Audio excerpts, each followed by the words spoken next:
Immaculate skills, the wolf's lone aim, no price too high, his heart aflame. Yet wayward efforts brought no gain, a futile vision all in vain. Among the Yaoguais, there was a young one, ambitious and always seeking rapid progress on the path of Tao.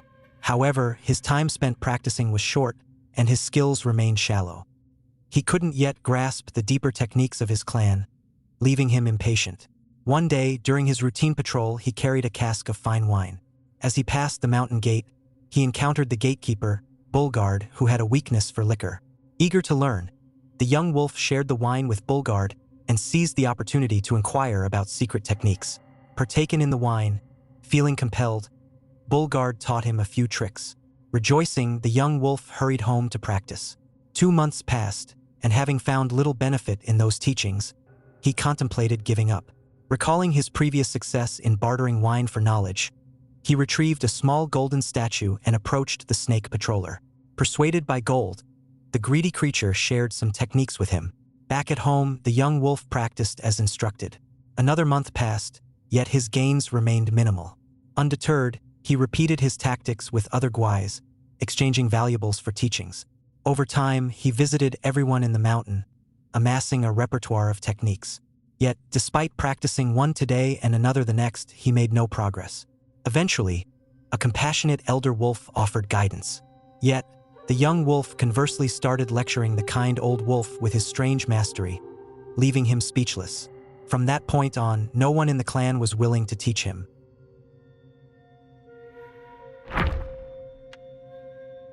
Meager of wit, wrapped in white attire, in sludge they crawl, yet yearn for higher.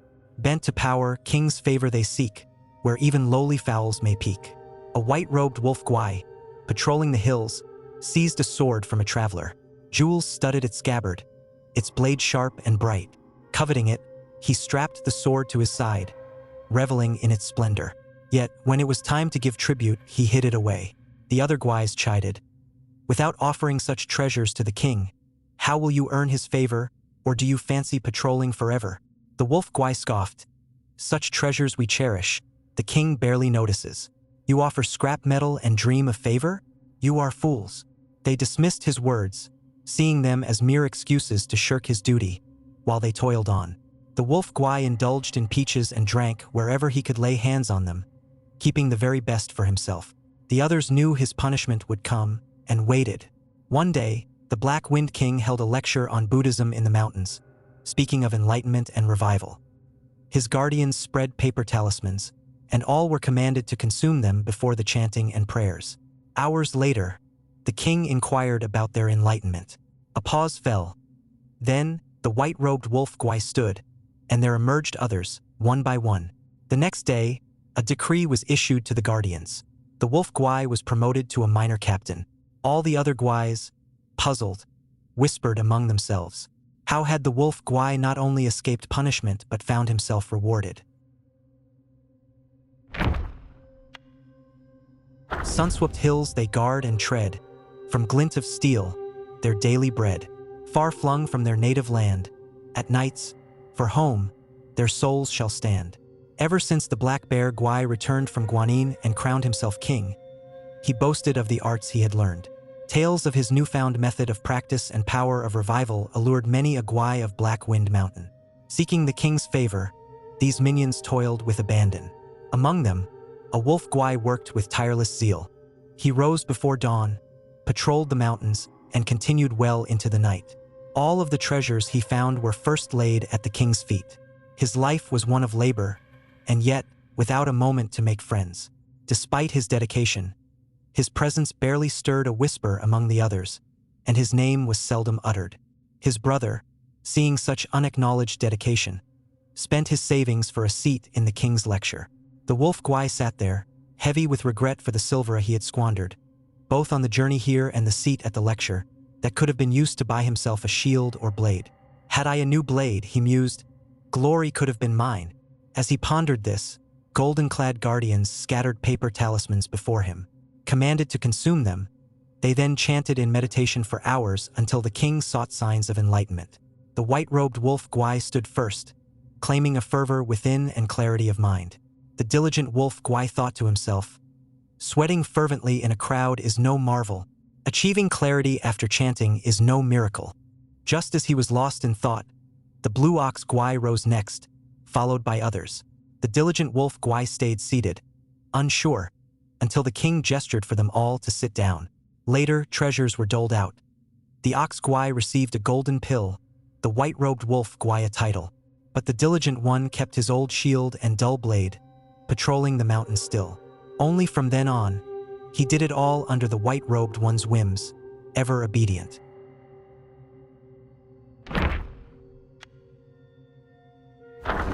Neither sky cares, nor earth will hold. By liquor's laugh, bold spirits unfold. In drunken dreams, a cosmos wide, wake with worries cast aside. Rare was the revelry for the minor Guais who patrolled the mountain paths, their delights not granted but taken in human guise, thieving sustenance from unsuspecting townsfolk. The charade proved fleeting, for the villagers grew wise to their deceit, and the Guais, oft caught mid-bite, were met with the town's rugged justice, deterring their mischief. Among them was a wolf Guai with a penchant for drink, who, on a day of indolence, lay beneath an ancient tree.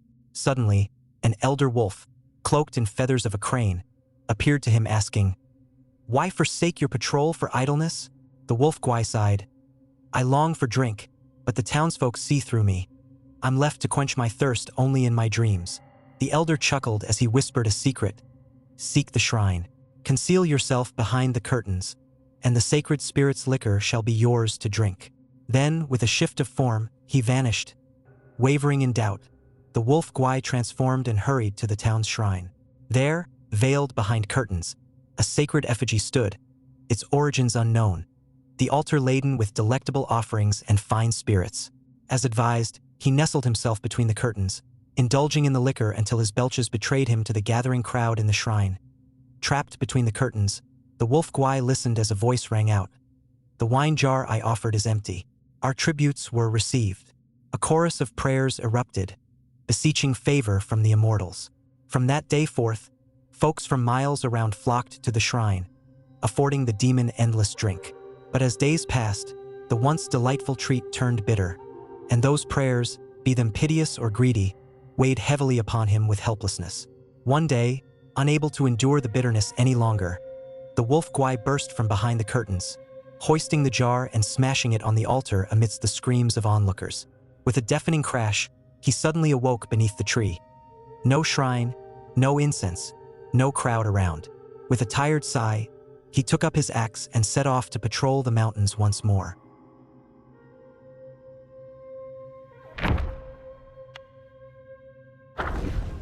A master archer, none can compare, timid when danger fills the air, never brave when faced with fear.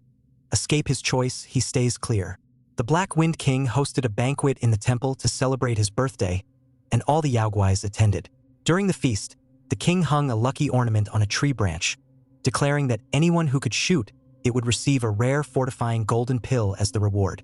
The Yaoguais were eager to try, but the fierce wind hampered all their attempts. Among the guests was an old wolf known for his remarkable archery skills. He was cautious, unassuming, and kept to himself in a corner, nursing his drink.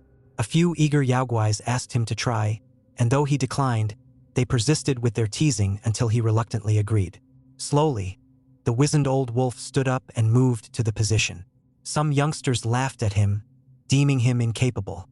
Unperturbed, he calmly strung his bow, let loose an arrow, and struck the target dead center, causing a commotion among the crowd.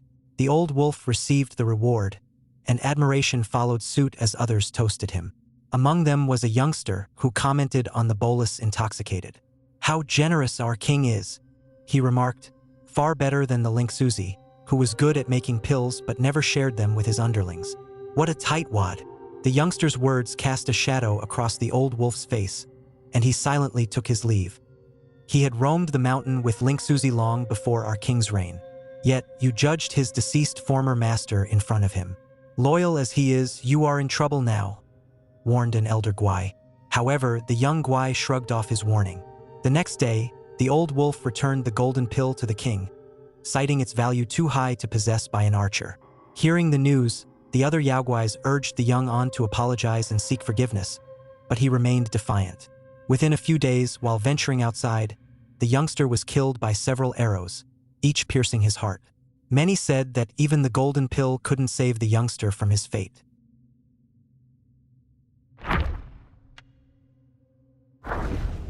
With his axe as both weapon and cane, his brows bushy, his hair white as snow, who claims the twilight years are in vain?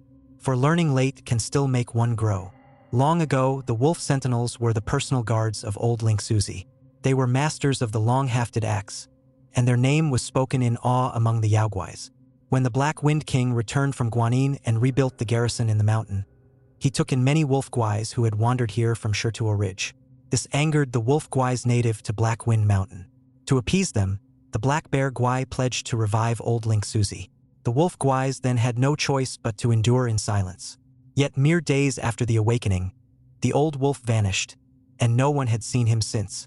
Upon learning of this, the Black Bear did not look into the matter but allowed a senior gray wolf guai from the kingdom of Shirtuo to take old Lingzhiling's seat and even his name.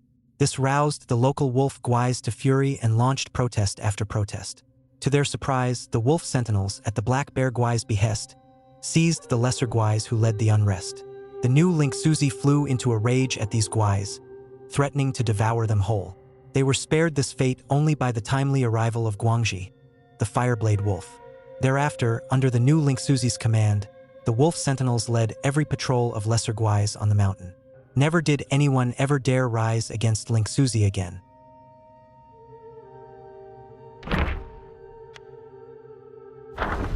Hills and rivers, nature's way, kindness grows like grass and wood. Plants may fade, then bloom in May, all shall still stand where they stood. Once upon a time, a young wolf followed a gray elder wolf to learn the art of hunting.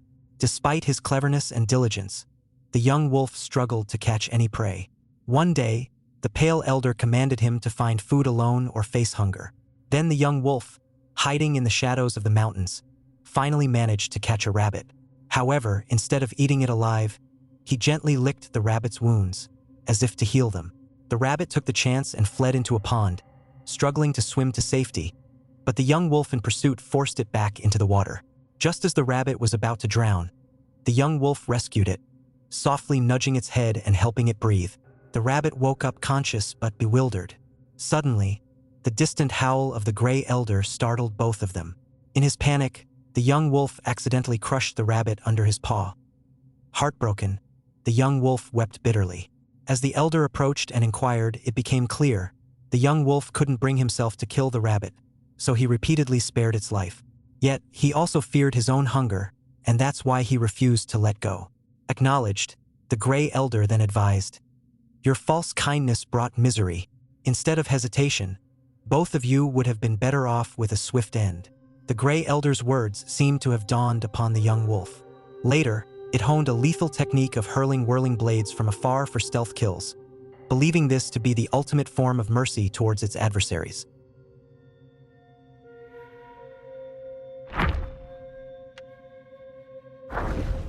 In pools they dwell, forms unrefined, ugly and odd, voices entwined. Bellies swell with a raucous tune. In death, they burst in angry boom. Two frog guais practiced in the marshes.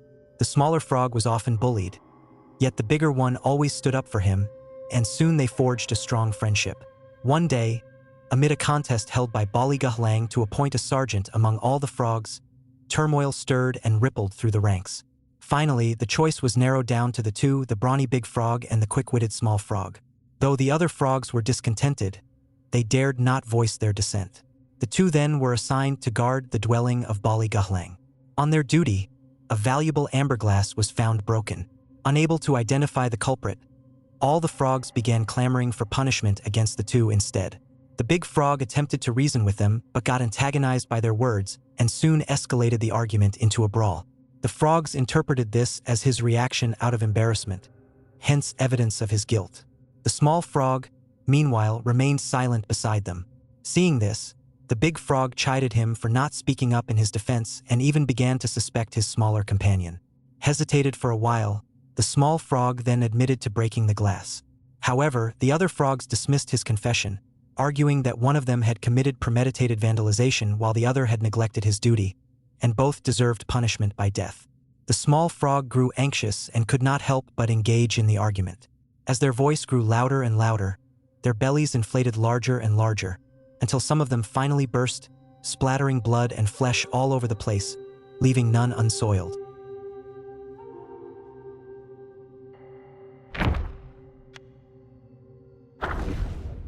He knows the world's fate through divination, yet cannot secure his own salvation. In what he thought was a place of peace, fate's tangled threads never cease. It is said that the crows gathering in temples, having listened to sutras and teachings every day, developed a spiritual nature and could predict fortune and misfortune. Thus, some fortune tellers who called themselves crow diviners liked to set up stalls in front of temples, using crows to pick fortune sticks for divination. They always lit sandalwood incense, which symbolizes the temples, at their stalls and claimed that their crows were the spiritually enlightened ones from the temple. One such crow diviner had a crow he had raised from a chick, which could communicate with him using specially made fortune sticks. Every day, he sent the crow to various parts of the city to observe people's lives. When clients came to seek fortunes, he would use the fortune sticks to inquire about information from the crows. He mixed this information with his own understanding of human affairs, weaving prophecies that were half true, which often managed to deceive. One day, an official came seeking a fortune, offering a large sum of money. The crow diviner told him that his official career would be prosperous and that he would reach a high position. Unexpectedly, the official not only failed to get promoted that year but was demoted instead. Enraged, the official brought his household servants to demand an explanation. The crow diviner used the information gathered by the crows to explain that the official had not spent enough money on temple renovation, which magically convinced him. The official, deeply believing in his abilities, even introduced the crow diviner to his colleagues. The crow diviner amassed a considerable fortune but he knew too many secrets of the officials and feared for his life. He decided to change his career. One day, he attempted to drive all the crows away, but they refused to leave. The crow diviner tried various means to get rid of them, but the crows, unable to endure his mistreats any longer, attacked and pecked him to death. Afterward, the crows transformed into human forms, donned the attire of fortune tellers and continued to sell fortunes around the temple, deceiving people as the crow diviner had done.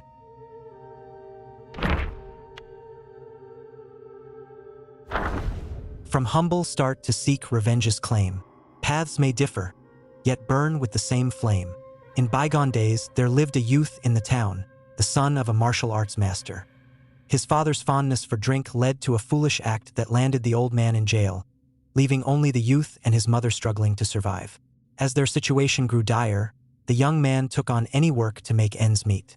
The villagers praised him for caring for his mother, deeming him a dutiful son.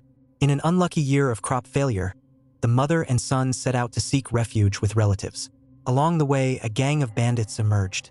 Eyes fierce, faces scarred, they brandished their blades, demanding nothing but gold. The mother and son, destitute, resorted to begging for mercy. But the bandits showed no mercy and were intent on killing them. The young man, believing their death was imminent, seized a bandit's knife. With a resolute heart, he ended his own mother's life and pledged himself to the bandits. And so he joined their ranks. News of the incident spread, and people condemned him as a coward, truly a cursed son. Years passed. One day, the entire gang of bandits was wiped out, leaving no trace. Some said a hero had come to rid the land of evil and uphold justice. Others claimed Yaoguai had emerged in the mountains, bringing a long-delayed reckoning. Debates raged on, but eventually the topic faded from memory. One day, a man, covered in blood, stumbled down from the mountains, recounting an encounter with a towering bandit, neither human nor Yaoguai, wielding a massive blade to rob the roads. His face bore an uncanny resemblance to that cursed youth, yet he spoke of freeing humanity from its burdens.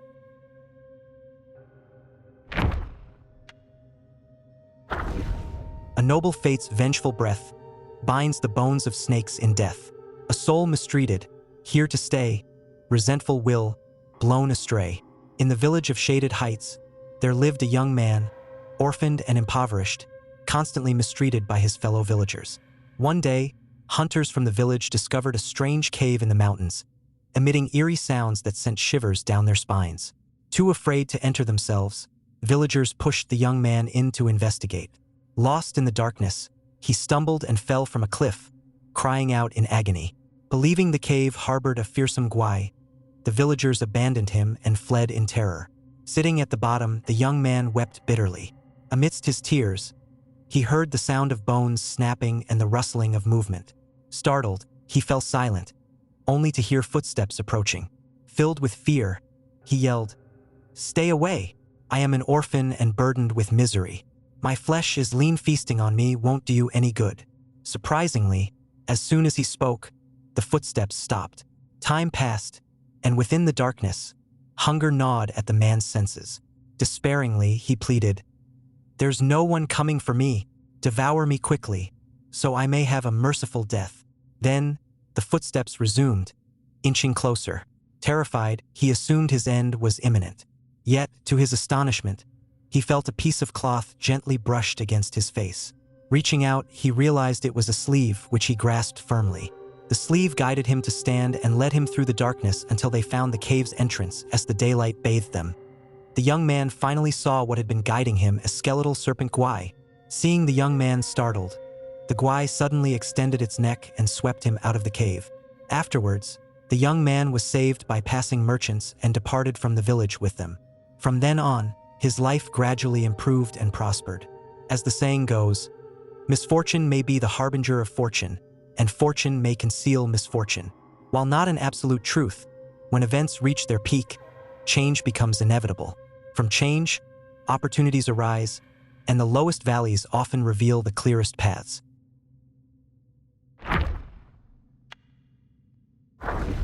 As seasons turn, from slumber it parts, hidden in green, a hunter with arts. Small in shape, it devours the grand, or strikes a pain no cure can stand. In the kingdom of Hami, a small city stood against the mountainside, its lush grasses and dense forests a haven for serpents, much to the townsfolk's constant dismay. There lived in this city a snake hunter, masterful in his craft, who had freed the people from many a serpent's threat, earning a fair share of silver in the process. He boasted not of his wealth. Instead, he often dispensed porridge to the needy and prayed for all. So revered was he that the magistrate awarded him a dwelling for all his family to live within the town walls. One day, a ragged monk, seemingly delusional, came begging at his door. The snake hunter's kind-hearted wife offered clothes and food, but the monk, unsatisfied, demanded liquor. The crowd scorned his impudence, their complaints growing loud until the snake hunter's return. He silenced the clamor and instructed his wife to bring the monk a gourd of spirits. Touched by the gesture, the monk warned, "A serpent Yaoguai lurks in your home. Ignore it not, or your family shall perish." The snake hunter scoffed at such mad ramblings and dismissed him promptly. Yet, his wife heeded the monk's words and urged her husband to search for the Yaoguai. He, however, brushed aside her concerns. In her persistence, the wife fetched the mad monk once more to banish the evil. Indeed, with raw meat and an iron hook, the monk drew from their home a massive serpent, taller than a man, clearly a creature of power. "For limbs it sprouts and venom deadly," the monk declared. "A mere touch is death." With those words, he slew the serpent Yaoguai for the woman. Strangely thence, the town remained untouched by further snake scourges. As if by the mad monk's hand, peace was restored.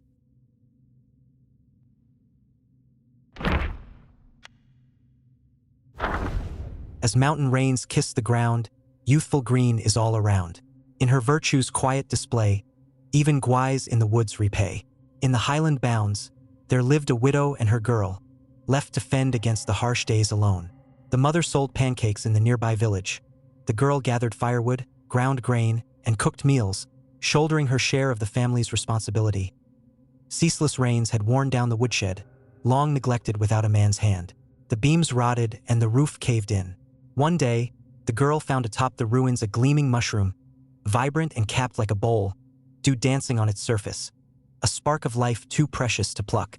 She sheltered it with straw, letting it thrive in peace. Laden with tasks, the girl had no time to play with other children. All her secrets and dreams, she whispered to the mushroom, as if it were a dear friend. The toils of life led the widow into illness, urgently needing money for medicine. After discussing it, the widow and her daughter decided to sell their house. A wealthy neighbor, who had once been close to the widow's late husband, expressed interest in buying the house. However, this neighbor was very stingy and tried to exploit the widow's illness to lower the price. They spread various rumors to scare away other potential buyers, bullying the helpless widow and her daughter.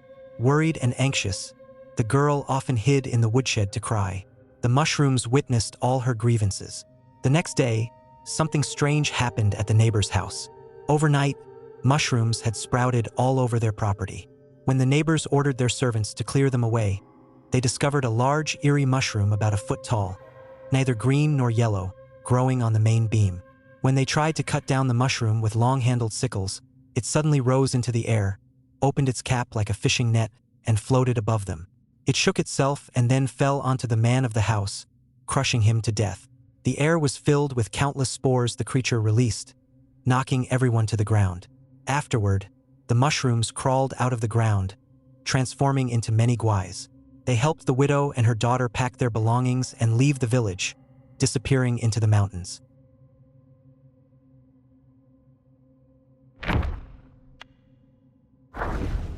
Inherent gifts in their mystical sprouts reside, walking forth from the earth, spirits untied. Roots serve as limbs, nourishing body and mind. Beware, excessive gathering brings hardships unkind. I was written in ancient records that consuming ginseng could bestow longevity, leading many to develop a fervent passion for devouring this precious tuber, especially aged ones. However, some scholars dismiss this notion, viewing ginseng as both a tonic and a poison. Its elevated status stemmed from its humanoid appearance, they said. Nonetheless, those who made their living by harvesting ginseng always found eager buyers. Deep within the valley, the younglings of ginseng shoots trembled with fear at the unmistakable sound of footsteps. It was the dreaded rhythm of the ginseng harvester's mountain shoes, crushing the thick layers of decaying leaves and rocky earth. And with every eerie resonance, the siblings of the ginseng plants vanished, disappearing once by one. Only the tiniest survivors managed to evade this grim fate, their diminutive size providing a fleeting reprieve. Yet, even they bore the mark of fade crimson thread, marking them and restraining them. Who knew when the harvesters would return, to dig them up once they grew into their full potential? Time raced by, swift and unyielding, and on that day, the familiar footsteps resurfaced. With the years that had passed, it was likely the offspring of harvesters who were generations younger than those who came before. Then a quickened pace, a sense of anticipation. The crimson threads had surely been spotted. But oh, what ill fortune! As the ginseng harvester reached for the thread, it led him to a grim sight: the entwined remains of a skeleton. A curse gathered on the tip of his tongue, but before he could spit it out, the ground behind him rumbled with the sound of scattered dirt. He turned his head. The shifting soil unleashed a monstrous creature, towering and menacing. Fear gripped the harvester, urging him to flee, his frantic screams piercing the air, shouting of man-devouring Yaoguais.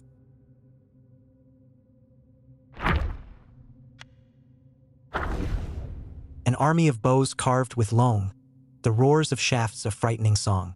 Warring on, their archery glows, and with tactics their glory flows. In the days when the kingdom of flowing sands warred against the Fuban, there was a company of warriors known as the Four-Feathered Army. Skilled archers they were, one and all, armed with repeating crossbows and great shafts fletched with 4 feathers, capable of piercing even the strongest iron. Great was the joy of these soldiers when the weapons were placed into their hands, for they believed that with their hard-earned skills and such mighty tools of war, victory would be swiftly theirs.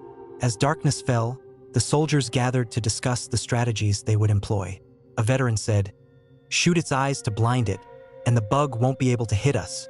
A young one said, "Shoot its heart to stop its breath, and the creature will perish."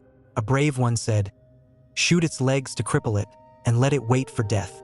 Long they debated, each seeking to sway the others, but none could be swayed. At last, they resolved to each follow their own strategy and see which would prevail on the field. The next day, the Four-Feathered Army lined up in neat rows. At the given signal, a storm of arrows was released. Yet each archer aimed as they judged best, and not a single shaft found its mark in the same place as another. The hide of the Fuban was so thick that the rain of arrows served only to vex the creature. In the end, the valiant soldiers were scattered and put to flight. Alas, minds divided need not always agree, yet the strength of one alone has its limits. In unity lies true strength, and only with a single purpose can the greatest deeds be accomplished. A fellowship divided against itself cannot endure, but is ever doomed to ruin. helmets bright and halberds keen, marching where the war banners lean. To the border's drum, they march in time. Behind their shields, their courage climbs. In Sandgate village, a rat widow grieved. Her husband, devoured by the tiger vanguard, had left nothing behind but his sand shield, a royal reward. Her sons, born after their father's demise, were her last hope. Pointing to the shield, she decreed to her growing sons, "If you don't slay that tiger, you're no sons of mine." And so they trained with the second prince, vowing to take vengeance on the tiger vanguard.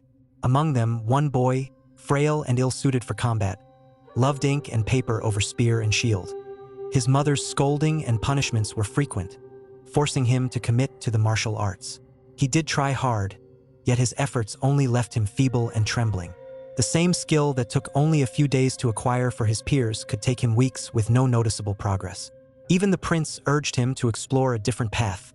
Therefore, the boy's enthusiasm for martial waned further. As his brothers donned red armor and golden shields, he stood alone, enduring more beatings and scorn. Once, his mother went too far with her harsh words. Better to be eaten by the tiger than remain useless at home, which drove him to steal his father's shield and spear to fulfill his mother's wish. The tiger vanguard knocked him down in 2 moves, mouth opened for a gulp. But stones were hurled, striking the tiger in his head. Startled, the tiger vanguard gazed around for the culprit. Some of the rats seized the moment, dragging away their kin from the tiger's grip. The vanguard turned to chase, but there stood the rat soldiers, those who had never ventured from the dunes. Now spears pointed, shields hoisted, a line of defiance so fierce, they dared the tiger to challenge them. The tiger hesitated, and the rats left safely. That boy did later forsake the warrior's way, but he took up his bow alongside the rat archers. With a sharp mind and truer aim, he even saved his kin in turn.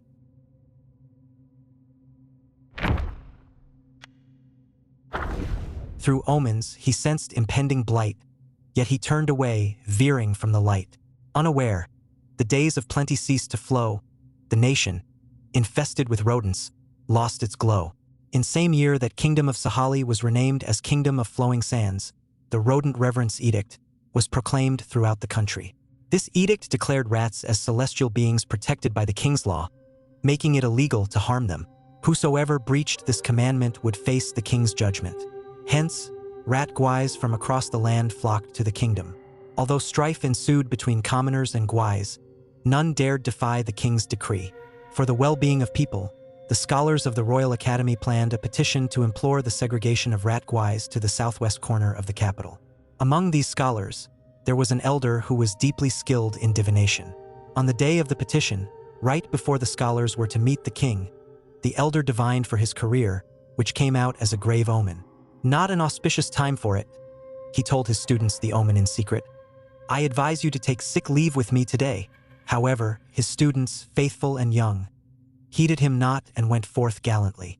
Just as the elder stepped outside the palace, the royal guards encircled the hall. Shouts of agony then filled the air, unfolding the bloodshed within. Hands covering his trembling ears, the elder slowly made his way home. After 3 kingless assemblies and a major court reshuffle, he was promoted to Grand Governor, a rank that bestowed him years of wealth and glory. But one day, as he peered into a bronze mirror, he noticed that his nose was elongated, and bristles had sprouted on both sides. Henceforth, he forsook mirrors, knowing he would always bear a rat's visage like all those absented from that petition.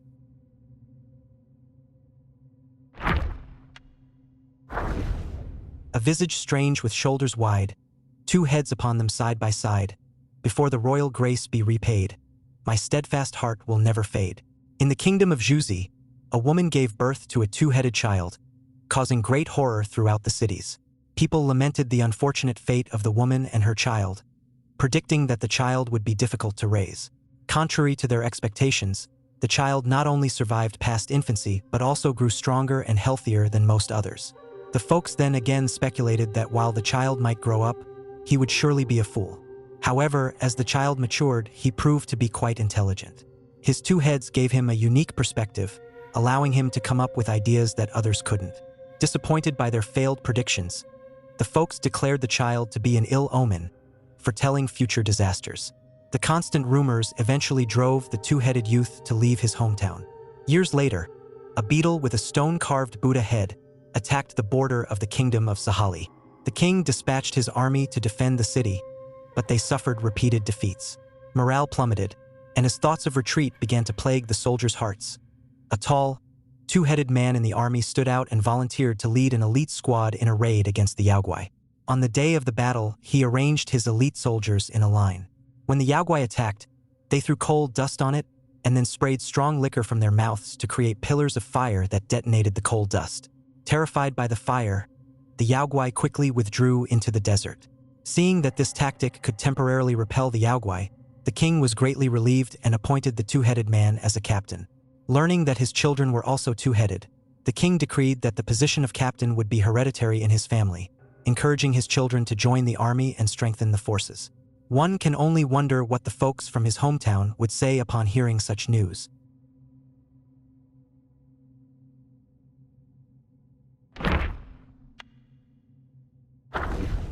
In prevails, Yang's essence fades, adorned in finery, blades parade. Once malice stirs within the heart, words become weapons, tearing apart.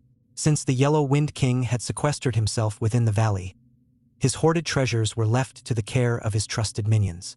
One day, when a purple gold incensory vanished from the half-emptied storeroom, the rumor of theft, once a mere murmur, built into a raucous clamor, until the rat Guai who guarded the storeroom was finally accused of pilfering from his own charge. The tale reached the ears of the rat Imperial Guards. Clad in crimson, they were the secret Imperial enforcers. They went to interrogate the rat guard, hoping for a share of the spoils. But the humiliated guard was found lifeless, his neck wedged in a noose, dangling in his cell.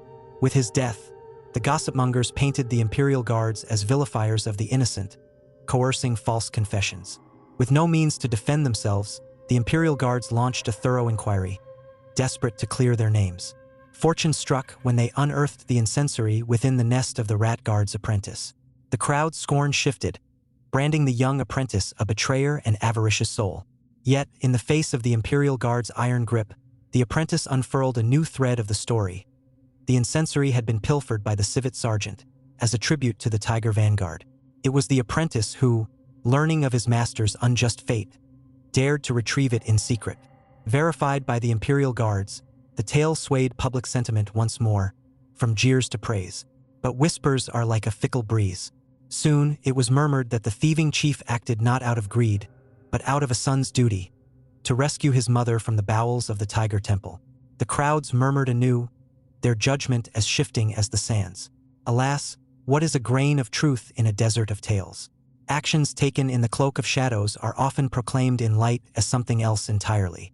Perhaps it is the angle from which we plead our cause that crafts a different truth. And when a truth finds the light, it is often because some prefer an audience blind to the rest of the story.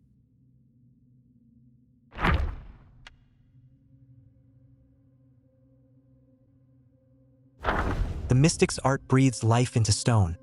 A servant bestowed, but caution be shown.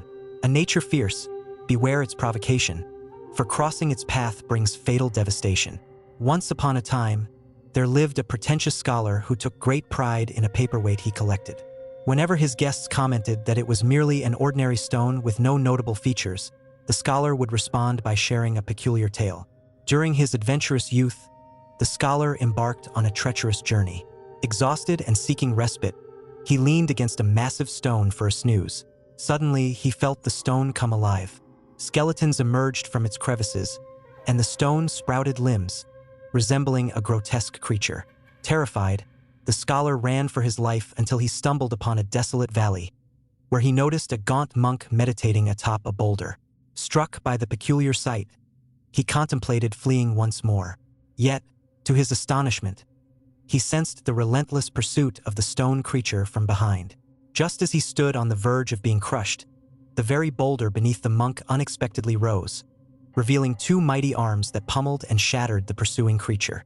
Amidst this terrifying clash, the scholar barely managed to escape, and the paperweight, as he claimed, was a remnant of that cataclysmic fight.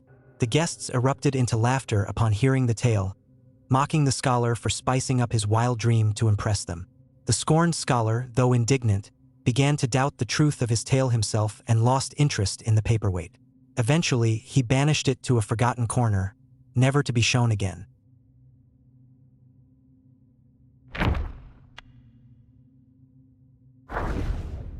Mighty and strong, its presence grand, with secret courts, like shimmering sand. Chosen for the righteous, a sacred embrace, nature's justice reflected in its grace. In a small kingdom west of the Black Wind Mountain, the aging king lived in constant fear of his dwindling lifespan. Desperate to find the elixir of longevity, he embarked on a frantic search for a solution. One day, an immortalist informed the king that consuming quartz could extend his life and bestow eternal youth. Upon hearing this, the king immediately issued a royal decree, commanding his subjects to scour the lands in search of quartz. Eager to claim their reward, stone miners ventured deep into the desolate Yellow Wind Ridge. There, they came across a stone being with an enormous head adorned with a brilliant white mineral quartz. News of the discovery reached the king, who promptly dispatched his crown prince with an army to collect the precious quartz. Little did they know that as they ventured into the ridge, they would be enveloped by swirling dust and relentless yellow winds. Cunning and treacherous, the stone beings lurked beneath the earth, lying in wait. Whenever someone approached, they would swarm out in a coordinated ambush, ensnaring their unsuspecting prey from both sides. The army suffered heavy casualties before obtaining even a trace of the coveted quartz. In a state of desperation, a messenger was dispatched to the capital, bearing a plea of withdrawal that detailed the perilous expedition and the dreadful calamities befalling the men. However, the aged king remained steadfast in his resolve, insistent on obtaining a substantial amount of quartz. Eventually, the crown prince returned with the coveted quartz and an army halved, and requested to present the precious mineral to his father in the royal chamber. Seizing the opportunity, he initiated a coup and plunged a knife into the king's heart, leaving him to die holding his cherished quartz of longevity on his bed.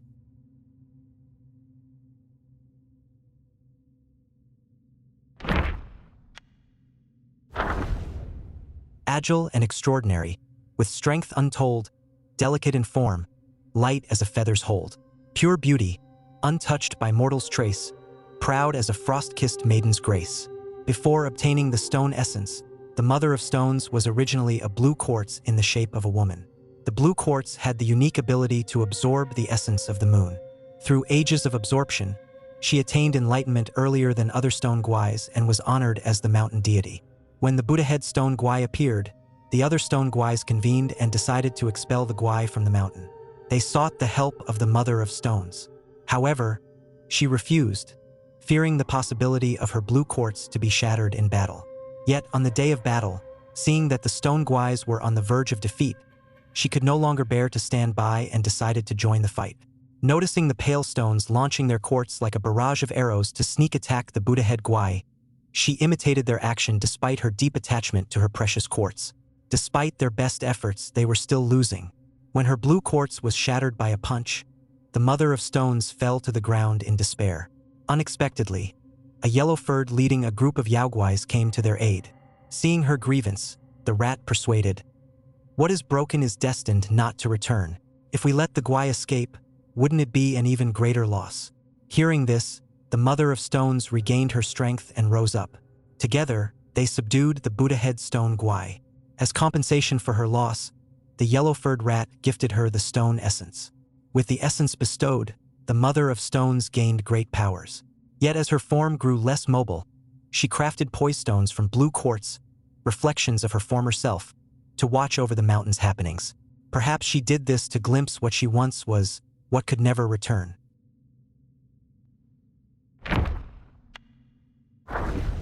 On the road, bare bones on display, flesh rotted, decayed, faded away. Long gone, forgotten in name, his homeland lost, in death's claim. In the land of Yellow Wind Ridge, where relentless winds raged day and night, the two mounds were often ravaged by the mighty gusts, revealing the exposed bones, a sight all too familiar. One day, a hurried merchant found himself passing through Yellow Wind Ridge on an urgent matter.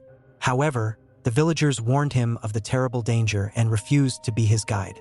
After walking alone for hours, the merchant rested by the roadside, eating his rations. It was then that he noticed a set of skeletal remains in the withered grass. The bones were incomplete due to greedy vultures and wolves. "Were you slain by bandits, lying here in this desolate place? Or, like me, Did you find no joy in life and chose to end it yourself? Overwhelmed with sorrow, the merchant sighed as he looked upon the skull and wondered aloud. You now lie uncovered in the wilderness, and I can only imagine the sorrow your family must feel. Moved by compassion, he untied his bundle, weeping as he began to dig a grave to bury the remains. Suddenly, the skeleton sat up, startling the merchant, who fell to the ground and scrambled backwards in fear. Using bony hands to support itself, the skeleton approached the merchant and pushed the bundle towards him.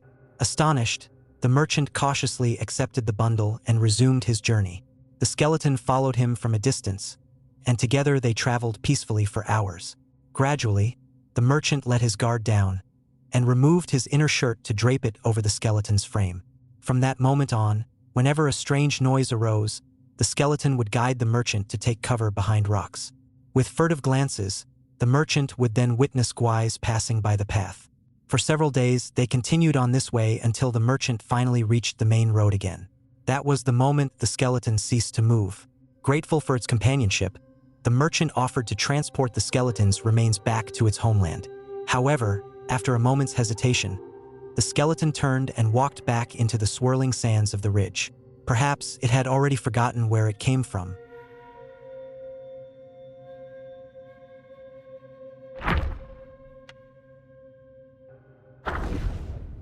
In a world where paths are never clear, where directions are oft lost in fear, in the spear tip a mighty and noble stand, behind the shield, a pride so grand. The priests of Windrest were proud warriors.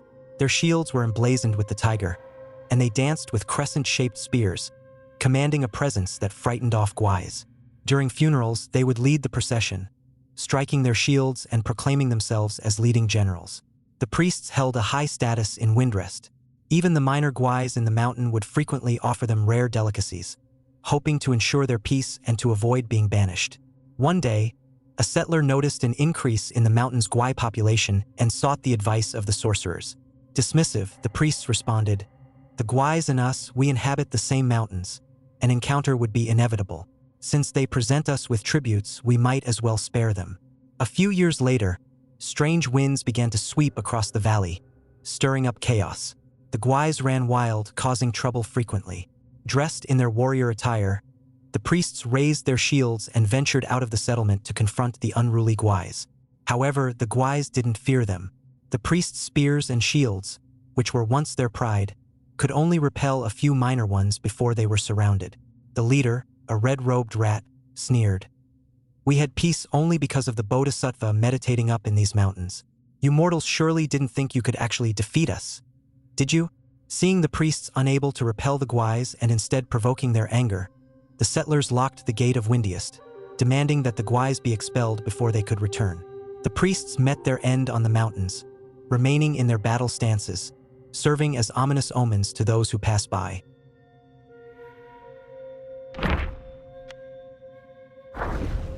In shadows deep, the bat Yaoguai lies, far from clamor, under the skies.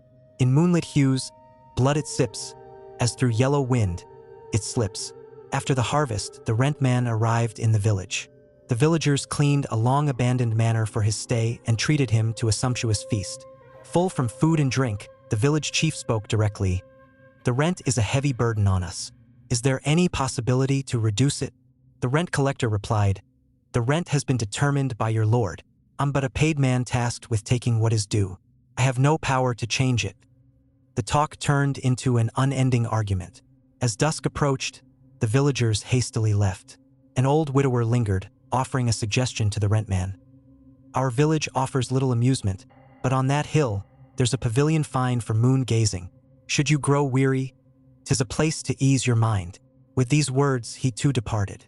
That night, the rentman, lantern in hand, pondered his ledgers and the days of disputes ahead. Seeking solace, he walked toward the pavilion. But as he stepped into the courtyard, a figure descended with wings of flesh, claws for hands, and a maw of pointed teeth. Terrified, he fled, only to be ambushed by a similar creature lurking in the trees. The bat Yaoguais squabbled over him for the first bite, chittering and chattering. Seeing them locked in a stalemate, the rentman drew a blade from his belt and beheaded one. The other sprang, fangs bared towards him, but he dodged it with a struggled roll. That night, The Rentman and the Bat Dog fought. Fangs and blade clashed until dawn.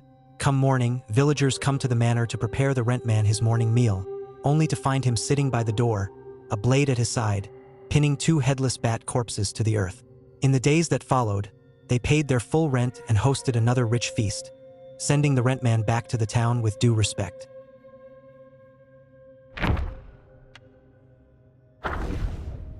In my lowly life, the end is here, soul adrift. My body lingers there. Once suffered the wicked wind's cruel sting. No peace shall wandering ever bring. In the shadow of Yellow Wind Ridge, where gusts weave labyrinths of sand, trade seldom reached here save for a lone hamlet downhill, the only bazaar in the land. Among the market stands, an Everlife shop stood as the sole purveyor of coffins. On that fateful day, the shopkeeper idled inside when a man of lumbering gait entered, garbed like a beggar. As the shopkeeper rose to shoo him away, the man spoke. "Hold, sir. I've come not to beg but to buy coffins." With quiet words, he told of his village laid to ruin by bandits and his need for 4 coffins to lay the dead to rest. Suspicious but intrigued, the shopkeeper agreed to a trade in their native herbs, Suyang and Tsongrong. The shopkeeper gathered his lads and followed the man, with 4 coffins on an ox cart. Laboring through sand and wind, they reached the village at dusk. Here, the man muttered, "All life ends and returns to earth. These winds can do harm, and if our bodies are not properly buried, our souls might be twisted. Please, sir, bury my family with these coffins. We had Suyang and Tsongrong in our hearth. Take as much as you like." And with that, he vanished. Entering the village, the shopkeeper found all living things slaughtered, not a soul left alive. There, before a grand dwelling, lay the man and his kin long dead. Hurriedly, they entombed the 4 corpses atop a scenic cliff, took nothing, and fled for their lives.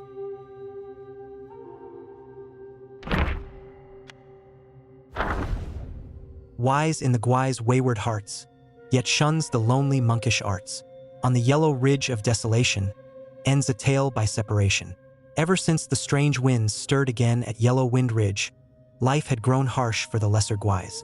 Tiger Vanguard and the King of Flowing Sands fought for dominance, troubling the Weasel kin caught between the 2 powers. One day, the Weasel Captain sat by the sandfield, brooding over years of humiliation. Thoughts of death took hold in him, and he found a withered tree. He hung his belt, stepped on a pile of stones, and slipped his head through the noose. Regret came as he kicked away the stones. In agony and dizziness, he struggled, but freedom eluded him. Just then, someone held his feet, and a gleaming sickle sliced through the air, cutting the noose. The Weasel Captain collapsed, gasping for air, and saw a gaunt crone with a medicine basket. "If you loathe to die, live well," she said, and left unbothered by his nature. Transforming into a weasel, the Weasel Captain followed her home, a dwelling with crumbling walls and an empty barn. She lived alone after the death of her husband and son, foraging for herbs to trade in order to survive. The captain, moved by their shared misfortunes, decided to stay and help. Disguised as an old man fleeing famine, he claimed to be alone and found shelter with the crone. By day, he hunted in Yellow Wind Ridge. By night, he enlisted stone sprites to mend the house. Together, they thrived, much to the villagers' envy. One day, 2 villagers trailed the captain, curious about his hunting prowess. Little did they know, as they watched him, that he would suddenly transform back into his original form, a clothed weasel Guai, with a gleaming curved blade at his waist. Feeling threatened by a non-human, the villagers spread their tale, and a Taoist was summoned to slay the Weasel Captain. Not long after the weasel Guai was killed, the crone passed away. The villagers, deeming the house cursed, divided the hides and herbs before setting the place ablaze.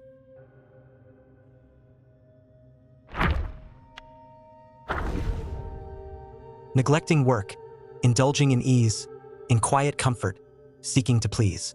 When children misbehave and play, they turn fierce like wolves in disarray. Once, there was a rich landlord who had built many houses. Among them, there was a court where none lived. It had a clear pond, an old elm, and a swing. The village children longed to play there. The landlord, however, ordered his servants to guard the court and allow no one near. As days passed, the children grew bolder. They began throwing pebbles to draw the guards away, hoping to sneak in. The day soon came when one of the servants was struck in the eye by a pebble they threw. Enraged, the landlord decided to dismiss the guardians of the court and simply locked the gate, posting a notice that read, "Beware the Yaoguai within. Enter at your own risk." The young ones dismissed the warning as nothing but an empty threat. They scaled the walls, gathered the elm seeds, played on the swing, and caught fish in the clear waters of the pond. Their laughter echoed through the court. All of a sudden, tiles from the roof came hurtling down, landing near the children. Startled, they cried out loud and drew their parents to the court. The adults arrived, shouting for the owner of the place and demanding recompense for the peril that had befallen their children. After much shouting, a sharp voice rang out from the rear roof. "Begone, mortals, lest you seek your doom." At those words, two blades whirled out from nowhere, spinning in a deadly dance, and left wounds upon many. In terror, the crowd turned and fled.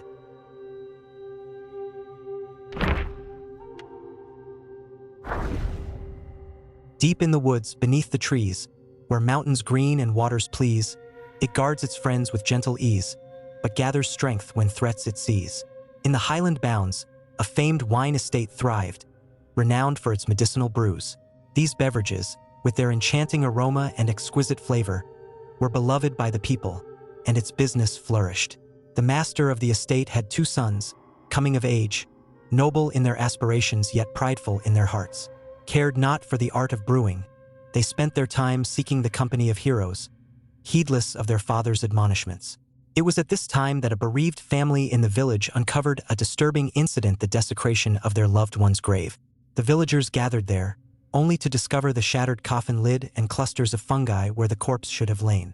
Such sporadic incidents had occurred before, yet remained unresolved, prompting the brothers to uncover the truth. Day after day, they scoured the mountains, until one fateful night, as the two stealthily returned home in the darkest hour, they caught a glimpse of a figure disappearing into their brewery cellar. They pursued the presumed thief, only to discover a monstrous creature capped with a blood-red Lingzhi mushroom. Without hesitation, the brothers lunged forward, slaying the creature on the spot. The sounds startled the master, who arrived only to find the Lingzhi creature lying dead. Filled with a mix of anger and frustration, he revealed that the creature was in fact the brewer of the finest beverage of the estate. His sons, who had been intent on showcasing their conquest, were filled with shame and regret, and dared not utter another word. Their business dwindled in the years that followed, a once grand manor in disarray. Unable to endure the situation any longer, the brothers resolved to leave home in search of a new life. Prior to their departure, the aged master hosted a grand feast, bidding farewell to them alongside relatives and friends. Curiously, after their departure, the business suddenly flourished once more. Only the master knew the reason behind it. Every midnight, two monstrous beings, bearing an uncanny resemblance to his sons, with Lingzhi mushroom caps atop their heads, would toil to craft the finest brews for the brewery.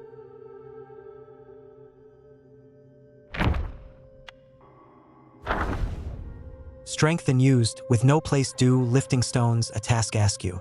Eyes so bright, yet lost in haze, an empty gaze, lost in self's maze. In the past, the craftsmen building the grand hall in the New West frequently encountered strange occurrences, leading many to quit. Curious, one craftsman sought out the abbot, reputed to be a high monk, for answers. The abbot, without hesitation, led him to the great pagoda, where he revealed the lantern warden. The craftsmen were terrified, having heard tales of Yaoguais in their youth but never having seen one. At that moment, a wondrous sound echoed through the great pagoda, and the lantern warden emitted a blinding light, causing the craftsmen to lose their sight. They cried out in despair. The abbot smiled and said, "To see the truth, one must be willing to sacrifice even sight. You might as well stay here in this temple and practice the path to ultimate bliss with me. Perhaps you will have the chance to transcend and reach the Buddha's realm."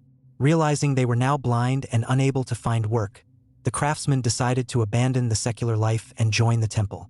They asked the abbot how they should practice, and he replied, "Whatever you are skilled at, practice that." The craftsmen, known for their great strength, decided to pursue enlightenment through martial arts. Despite their blindness, they trained under the temple's overseeing monks. They tied large stones to iron chains and attached them to their wrists, lifting them daily. This also conveniently prepared the stones needed for the temple's construction. The abbot was pleased and appointed them as supporter monks, saving a considerable amount in labor costs.